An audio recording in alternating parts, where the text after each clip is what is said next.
Très bon réveil avec Europe 1, il est 7h moins le quart. L'heure de la revue de presse internationale, nous sommes tout d'abord au Brésil avec Jean-Claude Gérès. Bonjour Jean-Claude. Bonjour. De quoi parlent les journaux brésiliens? De la décision de la Cour suprême d'assigner à résident Jair Bolsonaro. Pour le juge Alexandre de Moraes, rapporte le site G1, l'ex-président n'a pas respecté la restriction qui lui était imposée concernant l'utilisation des réseaux sociaux par ses alliés. En particulier, précise au Globo, lors des récentes manifestations de ses soutiens, dans lesquelles Jair Bolsonaro s'est adressé à la foule en visioconférence en critiquant la Cour suprême. Le problème, explique CNN Brésil, c'est que ces images et ces propos ont été largement repris sur les réseaux sociaux de ses soutiens.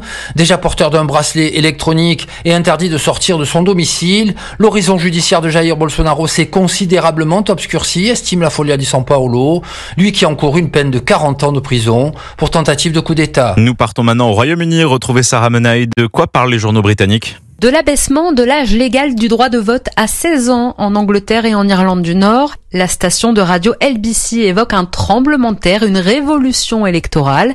Le Guardian, lui, rappelle tout de même que c'était l'une des promesses électorales du Premier ministre travailliste Keir Starmer. C'est toutefois le changement le plus important du système électoral anglais depuis 55 ans, note la BBC en titre, qui précise que ce changement fait partie d'un plan visant à augmenter la participation électorale au Royaume-Uni. La génération X de Starmer, titre de son côté le journal Metro, qui estime que ce changement pourrait surtout profiter à la gauche du Premier ministre. Il était temps, titre enfin le quotidien écossais The National.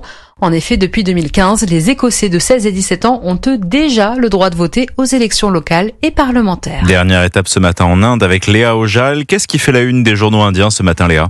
Les prix des médicaments en Inde pourraient bientôt grimper, indique The Indian Express, en cause un nouveau décret signé par Donald Trump. Le président américain veut forcer les laboratoires pharmaceutiques à aligner les prix des médicaments vendus aux États-Unis sur les plus bas tarifs pratiqués dans le monde.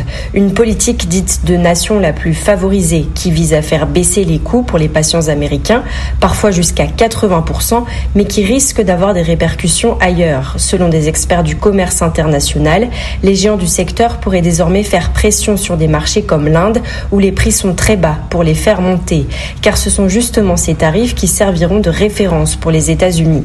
Ce décret survient quelques semaines après que Washington a placé l'Inde sur sa liste de surveillance prioritaire en matière de propriété intellectuelle. Merci à tous nos correspondants internationaux Europe 1.